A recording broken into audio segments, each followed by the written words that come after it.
ढोकळ्याला लागली पुरणपोळीची गोडी. निवीत इवा. ओके. पार्ट आहे 27.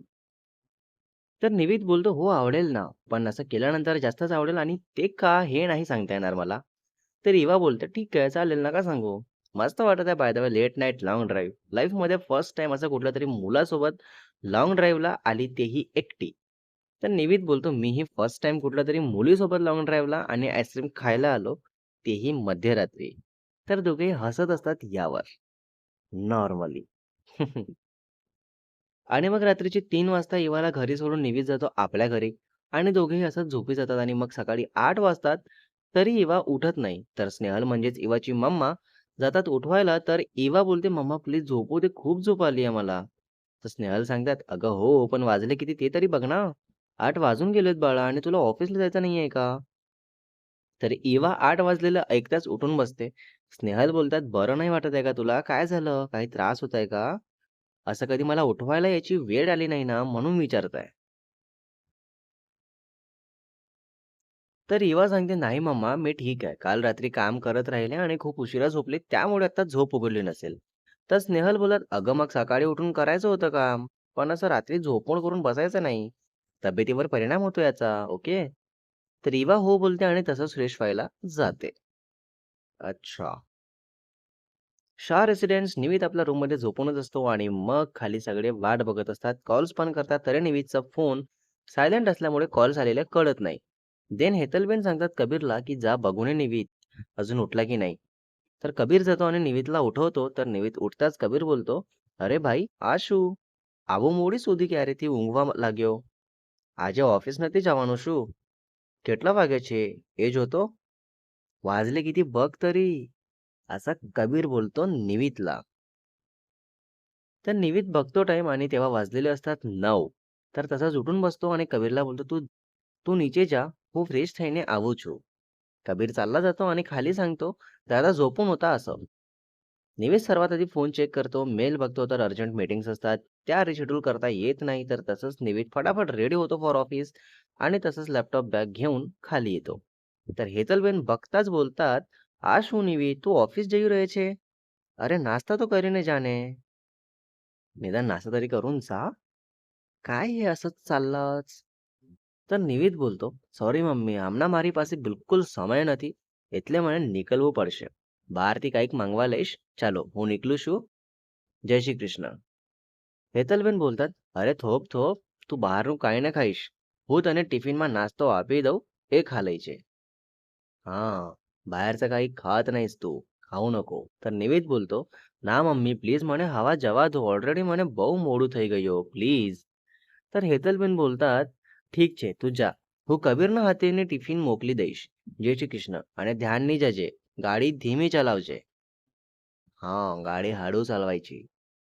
निविद ओके बोलून निघतो तसाच आणि मग ऑफिसला गेल्यानंतर बॅक टू बॅक अर्जंट आणि इम्पॉर्टंट मीटिंग्स असतात त्या करायला बसतो. इवा पण नाश्ता न करता आणि उशीर झाला म्हणून तसंच ऑफिसला निघून जाते आणि इवा पण कामात बिझी होते. फायनली दोघेही बिझी झालेले आहेत कामात. दोघेही आपापल्या कामात बिझी असतात आणि काहीही खाल्लेले नसतात.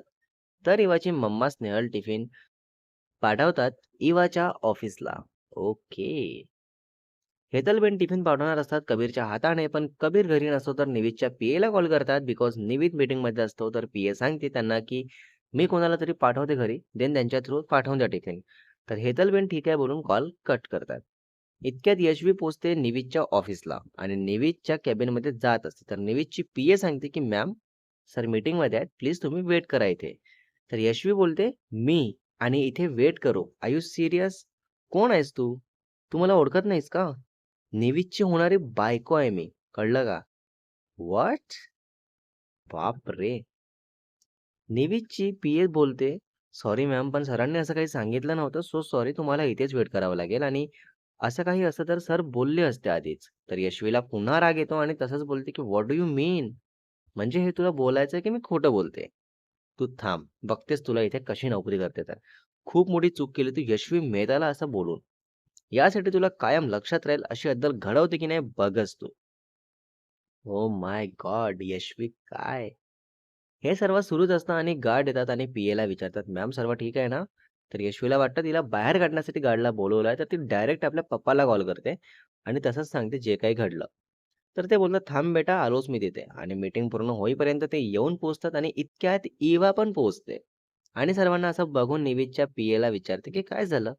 तर निवेदच्या पीएला इवाबद्दल माहिती असते, कारण निवेद सोबत बघून असते सगळीकडे सोबत ये-जा करताना आणि तेव्हाच इवाला यशवी बघते. Oh no! My God! किती कॉम्प्लिकेटेड झालंय ना सगळं.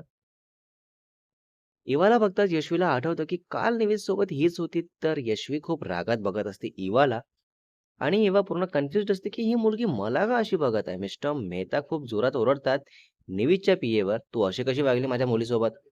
आणि मिस्टर मेहताला ओळखत असते निवेदची पीए. तर ऐकून शांत असते ती आणि जोराचा आवाज ऐकून निवेद बाहेर येतो आणि क्लायंट सुद्धा आणि सर्वांना बघून निवेद शॉक्ड होतो, की यशवी पण आहे इथे, इवा पण आहे आणि मिस्टर मेहता पण आले आहे. नक्की काय झालं असेल? व्हॉट?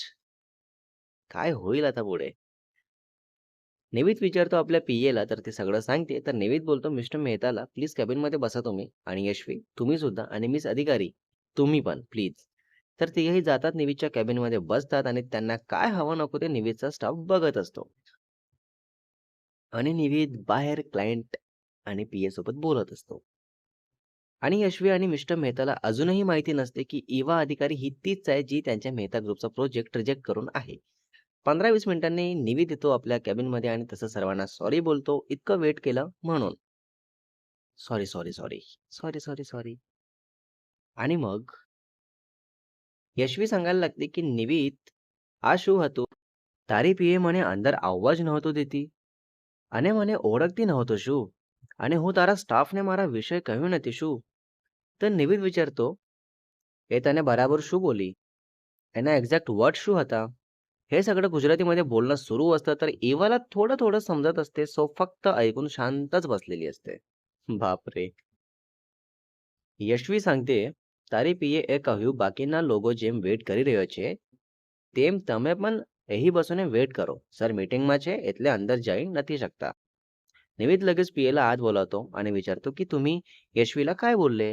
तर ती सांगते, "सर मी इतकंच बोलले, की मॅम प्लीज इथे वेट करा. सर मीटिंगमध्ये आहेत." तर या बोलल्या, "तुला माहिती नाही का मी कोण आहे? तू मला वेट करायला कसं सांगत आहेस? आहेस कोण तू अँड ऑल? मी होणारी बायको आहे निवितची आणि तू मला थांबवत आहेस का?" हां, खरं आहे. हे तर बोलली होती यशवी.